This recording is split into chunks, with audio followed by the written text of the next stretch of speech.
नमस्कार। हमारा आज का विषय है खंड काव्य और उसका स्वरूप।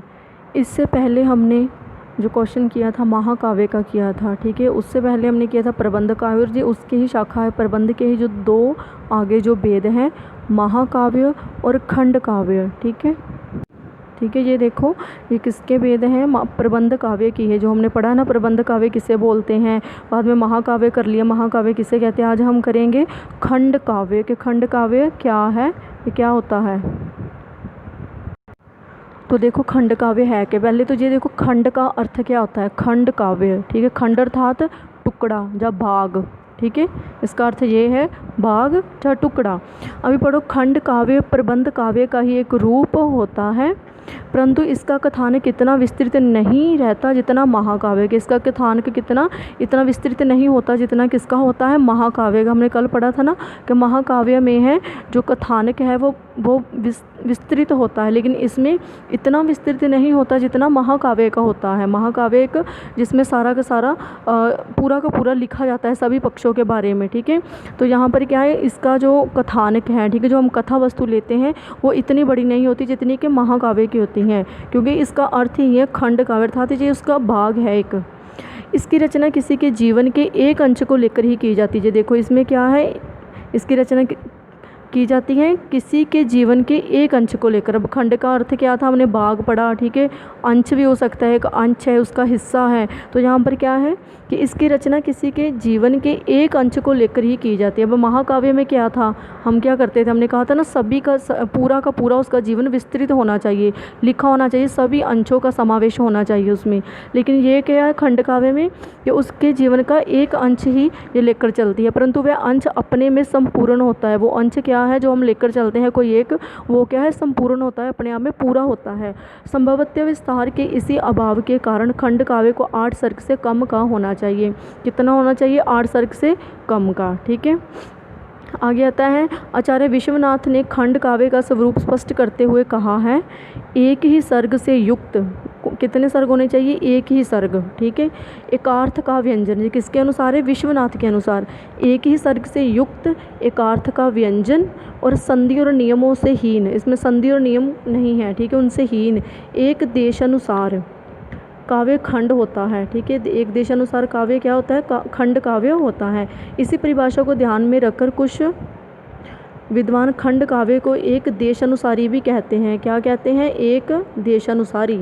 ये आपने याद रखना है, जो किसकी परिभाषा है, विश्वनाथ के अनुसार। आगे देखो, आगे है डॉक्टर गुलाब राय के अनुसार। अब हम देखेंगे डॉक्टर गुलाब राय क्या बोलते हैं इनके विषय में। खंड काव्य में एक ही घटना को प्रमुखता दी जाकर उसमें जीवन के किसी एक पहलू के झांकी से मिल जाती है। क्या है, खंड काव्य में जीवन की एक ही घटना, ठीक है।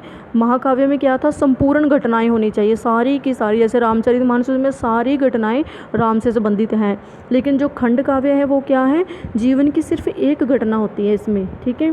तो इसमें जो खंड काव्य है उसकी उदाहरण देखो कौन कौन से है। जानकी मंगल है, सुदामा चरित है, पंचवटी है, जयेंद्रित वध है, ऋषिमरथी, महाप्रस्थान, शबरी, संशय की एक रात आदि हिंदी के कुछ खंड काव्य हैं।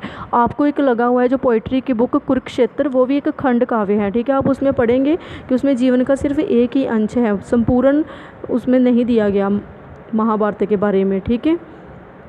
आगे आता है, खंड काव्य के प्रमुख रूप से 3 तत्वों का परिचय प्राप्त होता है। कितने तत्व है इसके, प्रमुख रूप से 3 तत्व। पहला देखो महत्वपूर्ण पक्ष का चित्रण। इसमें क्या रहता है, महत्वपूर्ण पक्ष का चित्रण रहता है जो महत्वपूर्ण है।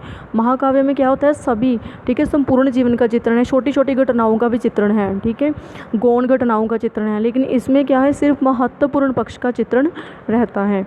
देखो खंड काव्य में संपूर्ण चित्र की योजना की जाती है। इसमें है क्या, संपूर्ण, जो अपने आप में हमने पढ़ा ना पीछे कि जो संपूर्ण होता है अपने आप में होता, चाहे एक चीज़ का अंश है, ठीक है, भाग होता है, हिस्सा होता है, लेकिन जो अपने आप में संपूर्ण होता है। इसलिए यहाँ कहा गया है कि खंड काव्य में संपूर्ण चित्र की योजना की जाती है, जबकि खंड काव्य में यहाँ पर महाकाव्य आना था, ये इन्होंने जो लिख दिया है ये गलत है, ठीक है। जहाँ महाकाव्य आएगा कि महाकाव्य में, इसकी जगह महा लिख लो। महाकाव्य में क्या है, संपूर्ण चित्र की योजना की जाती है, जबकि खंड काव्य में किसी महत्वपूर्ण पक्ष की, खंड काव्य में क्या है, महत्वपूर्ण पक्ष को ही प्रस्तुत किया जाता है। खंड काव्य का खंड इसी बात को प्रकट करता है। खंड काव्य, महाकाव्य और खंड काव्य में उपन्यास और कहानी जैसा ही अंतर है। ठीक है, अब देखो उपन्यास में क्या होता है, समग्र जीवन का जो समग्र जीवन है उसको प्रस्तुत किया जाता है, उसके सभी पक्षों को। लेकिन कहानी में क्या है, ठीक है, छोटी होती है वो, उसमें समग्र जीवन नहीं होता, वो किसी एक अंश को लेकर चलती जाए, एक घटना को लेकर। ठीक है, उपन्यास में सभी जीवन का परिचय, तो इसीलिए ये उन्होंने बताया है कि महाकाव्य और खंड काव्य में किसका अंतर है, उपन्यास और कहानी जैसा।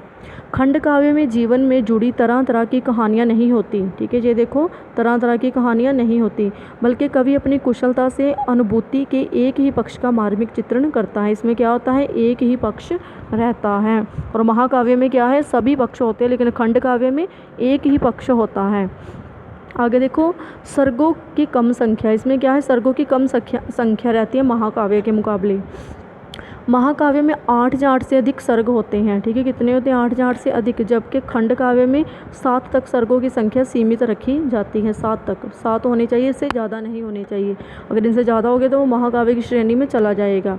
छंद योजना में भावानुकूलता को महत्व दिया जाता है, लेकिन प्रबंधात्मकता के महत्व को बना कर रखा जाता है। इसमें सज्जन प्रशंसा, दुर्जन निंदा आदि का स्थान नहीं होता। ठीक है, महाकाव्य में क्या है, सज्जन प्रशंसा होती है, दुर्जन निंदा होती है। ठीक है, लेकिन इसमें ये सब नहीं होता। आगे देखो, आगे आता है लास्ट वाला, अनिवंती और कसाव की अधिकता। खंड काव्य में जीवन का समग्र रूप समाहित नहीं किया जाता, अपितु जीवन के मर्म स्पर्शी खंड को ही स्वीकार किया जाता है। किस जीवन के किस अंश को स्वीकार किया जाता है, मर्म स्पर्शी। ठीक है, जो मन को छू ले। कवि को प्रभावित करने वाला कोई भी एक पक्ष इसमें व्यक्त हो सकता है। क्या है कि कवि को जो भी एक पक्ष है प्रभावित कर रहा है, ठीक है, जो वह फील कर रहा है वो किसी एक पक्ष को ही इसमें व्यक्त कर सकता है। ये था आपका खंड काव्य और उसके जो तत्व थे। ठीक है, जो आपने अच्छी तरह से कर लेना है, जो बहुत ही आसान है। और इनमें से महाकाव्य और खंड काव्य में से एक क्वेश्चन तो आता ही आता है, और ये सबसे आसान क्वेश्चन भी है। धन्यवाद इसी के साथ आपका।